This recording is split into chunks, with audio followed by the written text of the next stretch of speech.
up VAR, eh? There's two things I said at the start of this season. One, bring in VAR. Two, bring in Steve Bruce. And three, wear red coats in winter. Wear red coats in winter and film outside like right dickhead. Steve Bruce, man, future. No Geordie boxing night, unfortunately, everywhere. We couldn't get anywhere. Any more functions I could barely watch the game. Traced all over for Amazon Prime. Got it in the end. Caught all the good stuff. I'm calling for the caught it all. Winter break, mate. Winter break next year. Fuck this shit. I'm calling for John Joe Shelby for England, me like. Mate. Steve Bruce now. He takes our Southgate after Huddersfield. Good point, eh?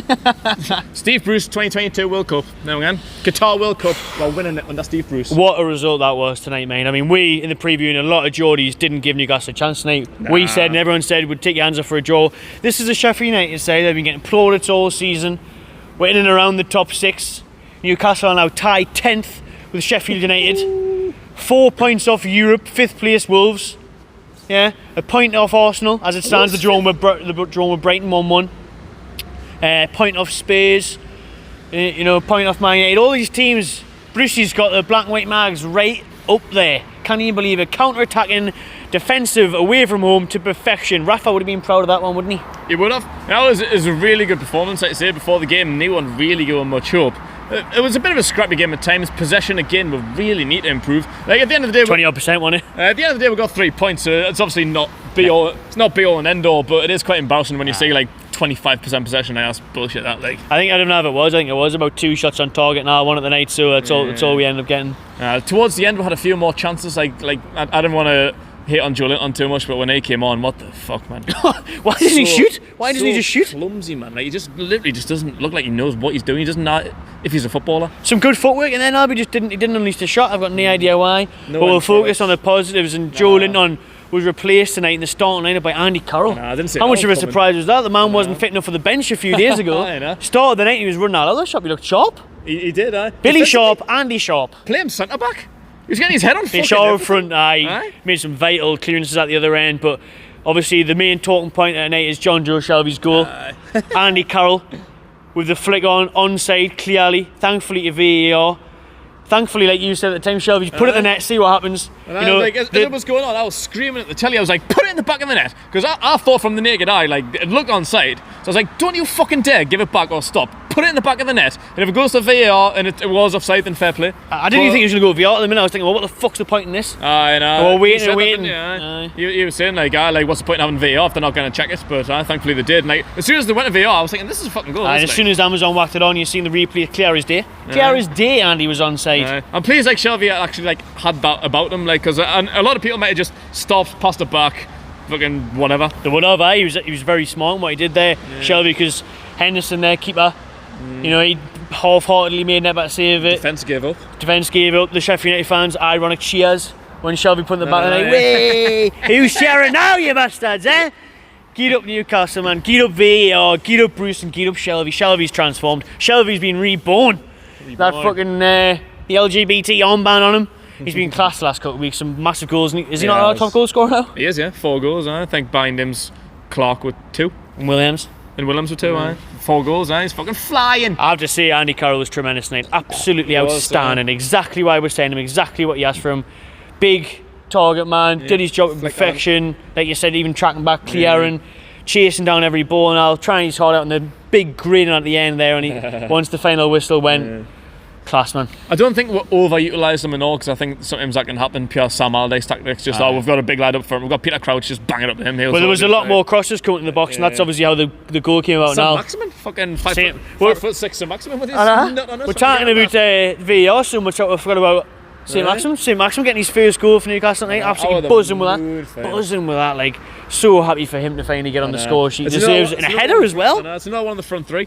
Like, finally one of the front 3's kick one off, just Mickey to go now, and Joelinton hopefully score again before the fucking dawn of time. I think Joelinton's got an assist now, and he's got a goal and an assist. Miggy's got an assist, and Maximum's got a goal. They're piling up, and we got fucking getting there. We got Clark. We've got Southampton here on Sunday, and time for you to get on that now. That's another big game. 3 points huge to come at the weekend. We'll get into that as it comes. But I was the moon with it tonight. Like I say, most fans would have taken a point. I think I would have. Didn't really expect it with the way Sheffield's been played. They have been class. Like I say, like the manager, he's being tipped for like Man United, for England and all sorts. Like top 5, going to get Europe in that, and like that's why we kind of wrote it off. Like we've got bigger games to come, Southampton and Burnley. So I think today, like we did just, it's like, well, if we get a point, we get a point. If not, like, went there, great performance, 3 great points out of the moon. Sheffield United made some changes, and we joked about it before the game, saying, "Oh, look how shit we are. They can afford to make changes." They dropped Musi, who's been one of their best players, you know, and they brought Billy Sharp in out of the cold, and he hasn't played a couple of changes here and then. Well, you paid for it, didn't you? Underestimated Brucey, just like we have all season. Now it's going to Europe. Brucey's black, mate. He's going to Europe, but the Premier League is nuts this season. Like how tight it is. So far up. Out of the top 4, it's just the rest of the 15 places are up for grabs. It's absolutely mental. I think it is between, like, I don't know what it looks like now, but before this game, I think it was like 8th to 17th. There was only 6 points in it. It's crazy. Such a wide gap. I'm looking forward to the rest of the season. Like I say, anything can happen, but every point counts. We've been picking them up in abundance, like lately.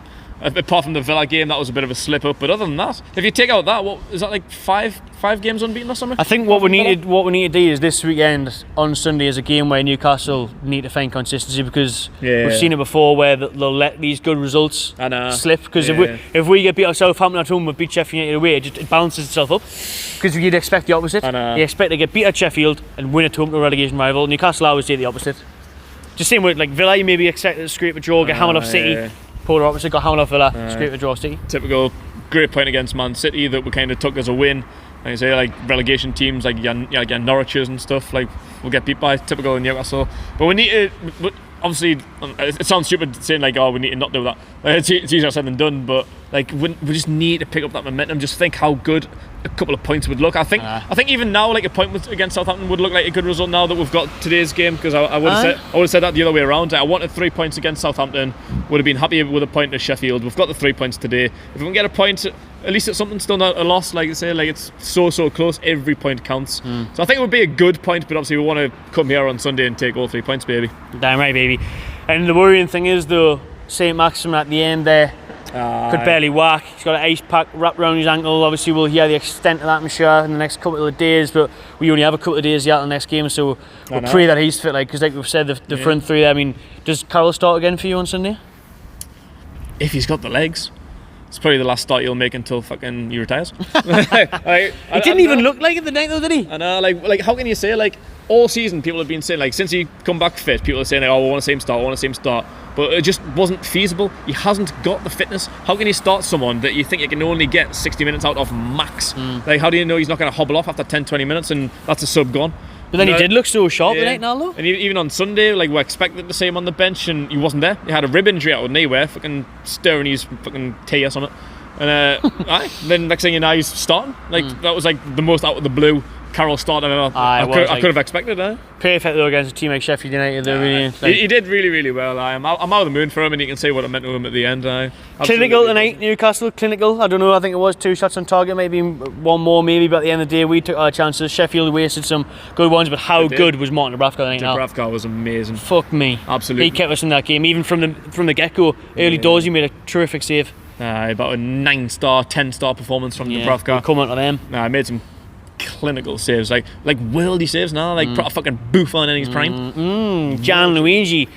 Theatre saves. Yeah, one's for the cameras, one's for Amazon. Nice delivery. Long live Amazon, eh? I know. Keep Amazon, keep VAR, and keep Steve Bruce, baby, because we're going to fucking Europe. Let me know in the comments below your thoughts on tonight's game. Cheers for watching, subscribe to my Channel TV, and enjoy yourself.